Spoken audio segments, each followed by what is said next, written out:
In primetime news this evening, new boundary mapping of St. Catherine loading the ECJ to begin work soon. Don't play fool. Government warns criminals over multi-billion-dollar investment project. And several landslides reported across Portland. Good evening and welcome to Primetime News on air and online at onespotmedia.com. I'm Janella Precious. And I am Andrea Chisholm. Special welcome as well to viewers on TVJ International in the Cayman Islands. Coming up in business news, we have the latest gas prices. And Jermaine Brown is here with a preview of what's to come in sports.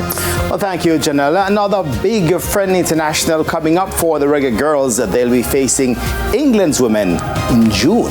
We'll tell you the date a bit later on. There's also sports commentary, E-Prime, and weather in this newscast. But before the break, Andrea, the feedback question.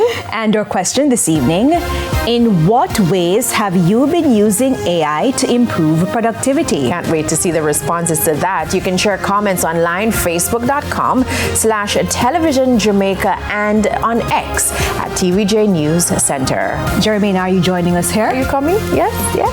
Thank you. So please stay with us. Primetime News continues right after this break.